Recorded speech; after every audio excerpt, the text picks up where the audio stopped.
Đúng rồi. Quên quay video. Ôi.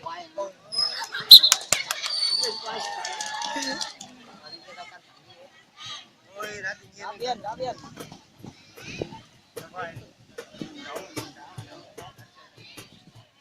Con người là.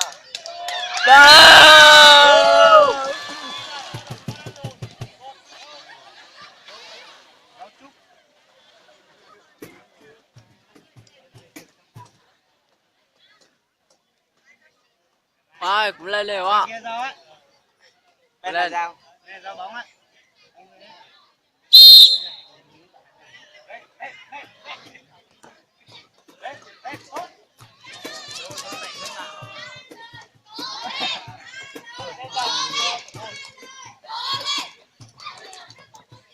Đấy kìa.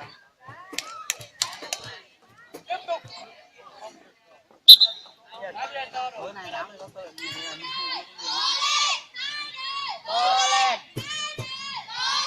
Mà tao lên. Lên nữa. ra qua đây hợp tác với em nào.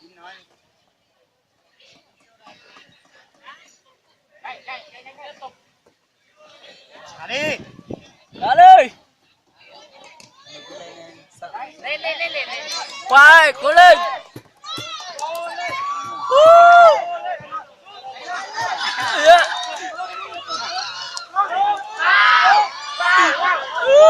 Rồi chết thế.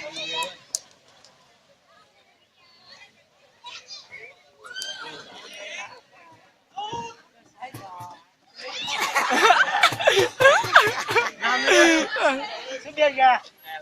Biên. Xuống biên kìa bên này ấy. Cố lên Hoa. Đó đi. Bên cao đẳng á. Bên cao đẳng xuống đấy. Bình thuận thôi nha. Sao không bán nữa?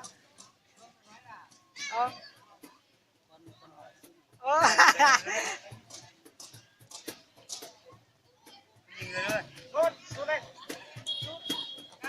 Đá lên. Nó lên nó xuống. Đá lên. Dâng lên ơi, dâng lên ơi. Rất là căng.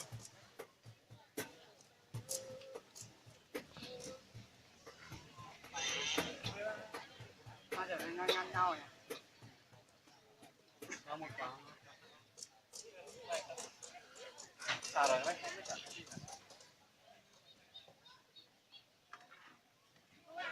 Nhưng mà đá tự nhiên.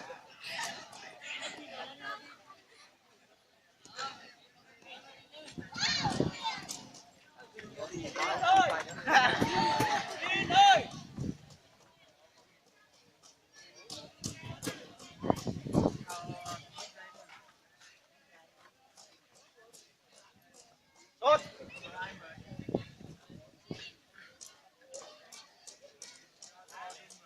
Tốt, cô luôn. Đi em bảo.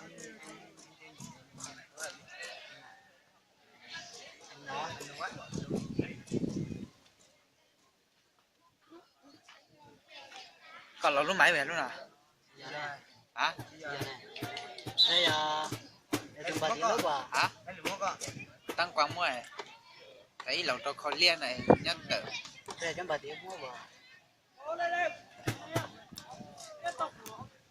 Tuy coi trâu kho liên mà. Trời ơi, lúc máy đi điểm rồi. Tôi cho tới lít đi vào. Tôi cho tới lít đi vào. Tốt. Cho tới lít đi vào. Và cho tao không đi nào. Có. Hả? Bữa đấy mày giờ đấy. Hả? Giờ. Rồi đất ở đây để kho hả? Đấy bà. Giờ tan rồi. Bây giờ Con nó hả? bạn Phạm Viên và là siêu biên.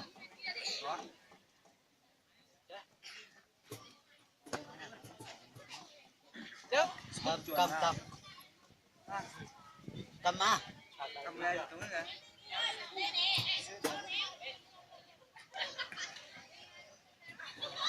Qua hết rồi. Anh ơi.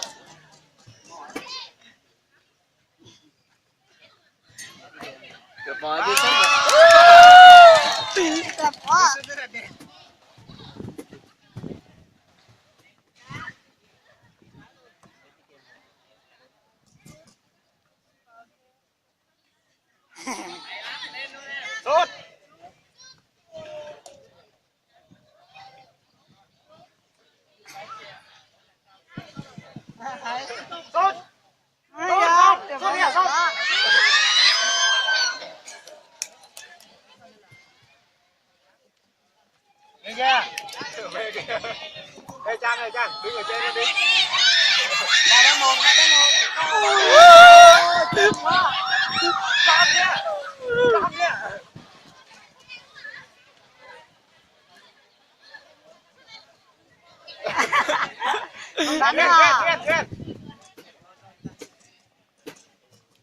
mắt còn chả thấy giấy rồi.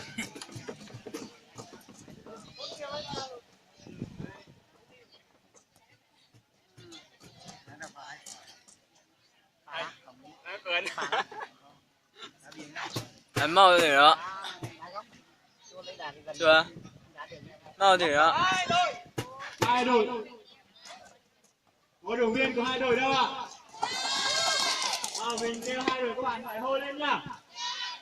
Hai đội, Cố lên, hai đội, cố lên, hai đội. cố lên. Làm một lần nữa các bạn.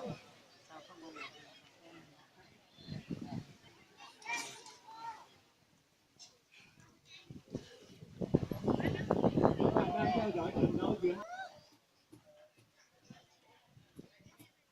bên tay phải của các bạn là đội Lên. Ba Đa Lùn, còn bên tay trái của các bạn là đội Tiến Nhiều.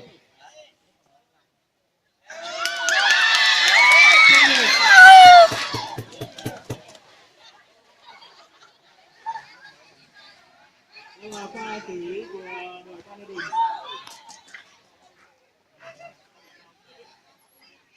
Và đánh biên cho đội Con Tiến rung, Nhiều. con rung.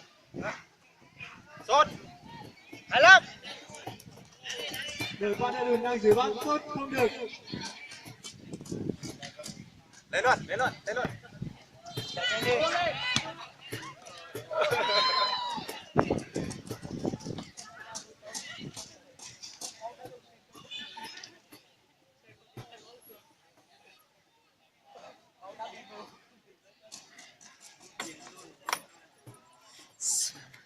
Bông bia. À, bia.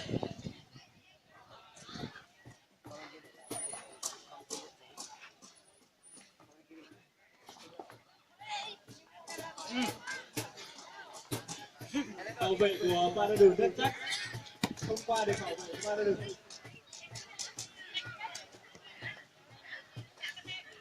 Và đá biên cho đội Phú Nhiều.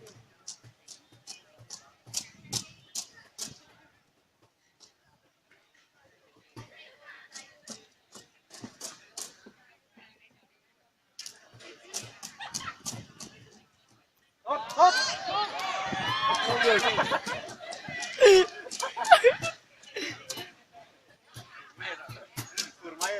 Thêm một quả đá biên cho đội Phú Nhiều.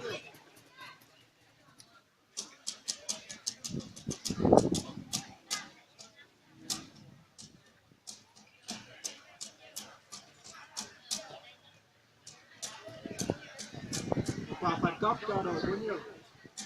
Như các bạn đã biết, lần trước đội Ba Đa Lùn và Phú Nhiều thì đội Phú Nhiều đã đánh đầu.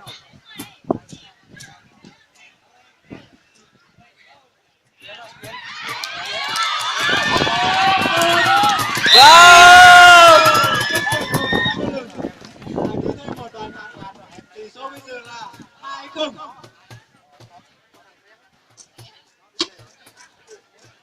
Hai đội đó. Cùng hai đội đó ạ. Hai đội.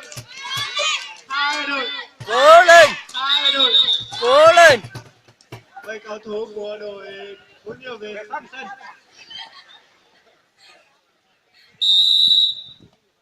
Chạy lên. Chạy lên đi.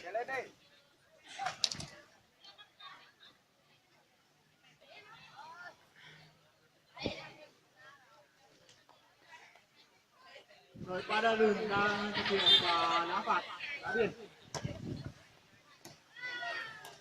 Hậu vệ của đội là thời giờ của chúng ta.